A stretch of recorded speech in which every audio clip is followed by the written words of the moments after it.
All right, viewers, on India Global today, we start with two very important stories coming in from Bangladesh.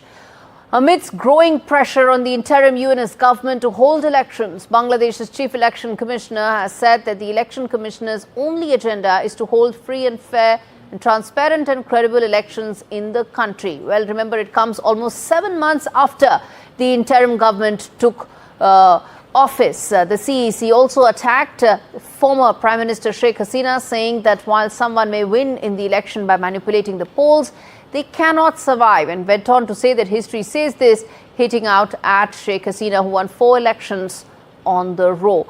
Meanwhile, Chief Advisor Mohammad Yunus has called for the quote-unquote meticulous preservation of records documenting alleged atrocities that were committed under the administration of Sheikh Hasina. These developments come at a time when an 11-member delegation from Bangladesh is in Kolkata to discuss the Ganga water treaty. It was for a 30-year term that was signed during Deve Gaura's term, and it is now up for renewal. The Ganga water treaty, of course, is part of the 54 waters that India and Bangladesh share, and which way and how the water distribution happens impacts both sides of the water very, very deeply, and remains to be seen how these negotiations go, because remember, they come in the backdrop of some very bitter exchanges that have taken place between India and Bangladesh over the course of the last 6 odd months. Let's get in Saurabh Gupta, who's been tracking these developments very closely for us. Saurabh, it's an important meeting, as I said, coming at a time when there have been bitter exchanges between the two sides, and there's been a bit of a lack of trust on two sides. But this is a very important negotiation, isn't it? Yes, absolutely. Not only is this an issue between Bangladesh and India, not only is it a bilateral issue, but remember, this is a tripartite issue. The state of West Bengal also has its say. And this is something that was discussed during former Prime Minister of Bangladesh, Sheikh Hasina's visit to India. And at that time, the state of West Bengal objected to not being included in the discussions, because remember, the Farakka barrage water also diverts water into the Hooghly river system. And that is crucial for the functioning of the Kolkata port, the Haldia port, and therefore there is a lot of, disagreements between within India. But again, like I said, this is also about Bangladesh and India. How much water Bangladesh gets during the lean season, how much water India gets. There are certain specified amounts if the water level falls below a certain level at the Farakka barrage. And that's why this is a very important issue. This could be a bone of contention. Remember, there is another water sharing treaty that has also not been able to, that has not been operationalized, because there are concerns over sharing of water, and that is the Teesta Water Pact. That has not taken place. So obviously this is an ongoing pact, but again, this is up for renewal in 2026, and this is going to be a sticky issue bilaterally as well. Even though India is committed to sharing the water with Bangladesh, and because there is also the whole cruise etc. that runs through this waterway system all the way from India up to Dibrugarh. So all of these are issues that are likely to be discussed, and that's what a lot is at stake in these discussions. Indeed, Saurabh, thanks much for breaking that down for us. Indeed, this is a very important negotiation, and remains to be seen whether the two sides are able to sort of move together and find some sort of an agreement on that. All right, the other big story on Bangladesh, as I said, there are several legs to the story that we are discussing. The other is the free and fair elections that Bangladesh Chief Election Commissioner has pledged to hold. Now, why it impacts, of course, is first and foremost, Bangladesh has been in a state of turmoil, and any path towards democratic normalcy is very important. But the question we ask, will Yunus cede power? Who gains from these delayed elections? It's been going on for several months now. Clamour for elections has been growing within quarters from Mohammad Yunus's administration, and it's only now that there is some voices coming in. The third important part, will Awami League be allowed to contest these elections? Otherwise, how are they free and fair? And the last part, the challenges that lie ahead for Bangladesh election to actually happen, whether it's the radical elements, the fringe groups, will they be, allowed to have a complete hold, or will they be tempered down, is another aspect of these elections that remains to be seen. And it's only then we'll know whether the path towards democratic normalcy actually takes place or not. Muktadir, Rashid joins me from Bangladesh. Veena Sikri, former High Commissioner to India, of India to Bangladesh, also with me on the broadcast. Muktadir, let me give you the first word. You're representing Bangladesh in this panel. The question one asks is not that there should be free and fair elections, as the election commissioner says, something that we've been saying all along. The point is, how soon will they happen, and will they really be free and fair?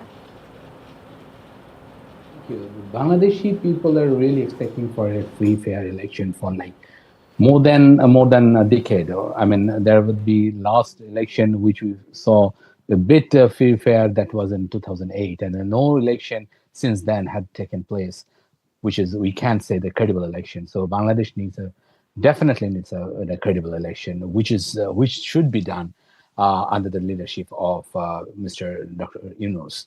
And the question is how it will be happen. Will be taken by all the political party will come to a conclusion, and then they will allow it to hold or no. But it should be like this. It should be. I mean, it is not the issue that how many parties is going to join the election. It is important whether the voters can franchise their opinion or franchise their vote free and fair manner. This is very crucial for us.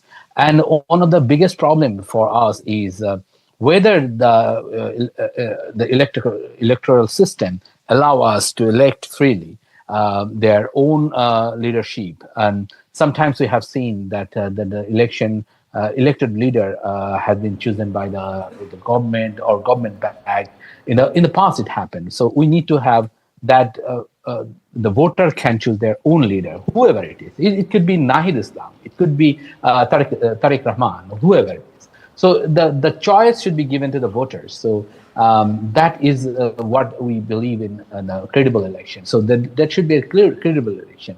No matter who is only, I mean, probably many Awami League will contest, an Awami League leader will contest independently, or maybe they have their own kind of candidate, although many of them already been by this time are arrested, and it's very difficult for them to contest an election, which is going to happen, we believe, in December next.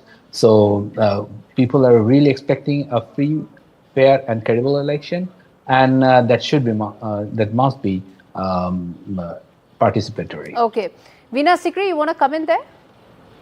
Yes, certainly. I do think that the elections, as the Chief Election Commissioner has said, need to be free and fair and transparent. But the most important part is that they need to be inclusive. They need to allow all the registered political parties in Bangladesh to participate in the elections.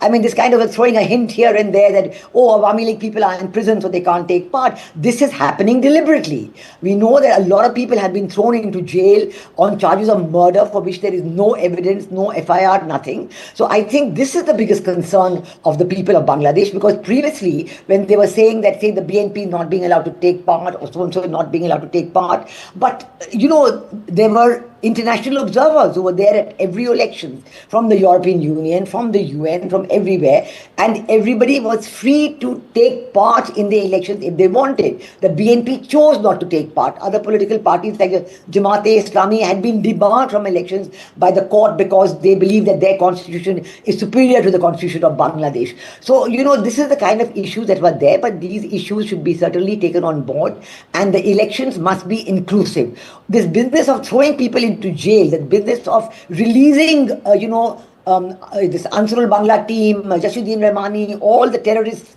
all the radicalized elements have been convicted, they are being released, and representatives of political parties are being thrown in jail and slapped with murder charges. And even the media representatives, the biggest flaw in today's situation in Bangladesh is that the media has been completely gagged. The media has been completely gagged, and even boards of media have been changed, and the media is not allowed to report. Many well-known media journalists in Bangladesh are today in jail on murder charges. So how can you have free and fair elections when the media is completely gagged and not allowed to report? That's number one. And number two, I think that it is very important to know that there is a big clamor in Bangladesh today for early, free, fair, transparent and inclusive elections. In fact, most people do not accept what some people are saying, which is that have reforms before elections. This is what Professor Muhammad Yunus has been saying. This is what I think the Jamaat-e-Islami and Hizb ut-Tahrir are saying. All the radical Islamic parties, even the newly formed so-called National Citizen Party, that too has been saying. Now, the point is that reforms can only be done by an elected parliament.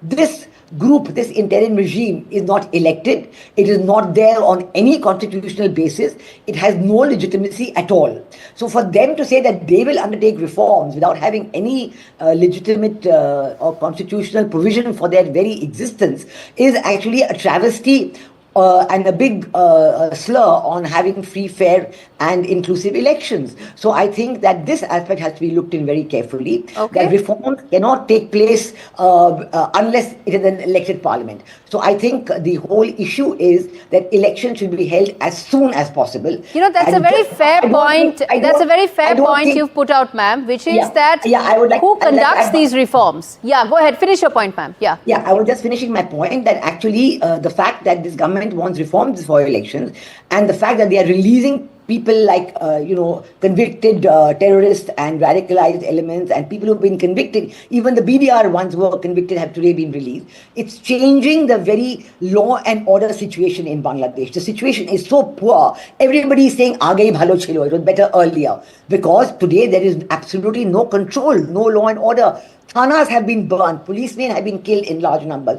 When Muhammad Yunus meets people like the representatives of UN and says that we must target the atrocities committed, so-called atrocities committed by former Prime Minister Sheikh Hasina, I would like to know who is documenting the present atrocities. Even the Bangladesh gagged media is writing about it. Right. About the absolute. Ma'am, you were just finishing your point because there's a paucity of time here. Muktadir, Rashid, I'm going to give you 30 seconds. The fact is, it's an elected government that makes reforms. How does an interim government justify that? And this is a very good question because the politician I spoke to, even from the BNP and other party, they say, look, whatever the prescription we're getting from this interim government, we have to implement it. It is not the interim government, they are going to implement this. So there should be consultation with the political leadership. Okay. And there is a lack of confidence between the political leadership and the interim government, which unfortunately lead towards the uncertainty of the political discourse. At the end of the day, Mr. Rashid, democracy. One can turn around and say that Mr. Yunus has a limited scope of work, which is to bring things towards democratic transition. He doesn't have the authority to build consensus over everything. Let's remember that. And I think that is where the fine line needs to be drawn. But thank you so much. I'm afraid I'm out of time. And I guess that looks like the story for Bangladesh as well when it comes to elections.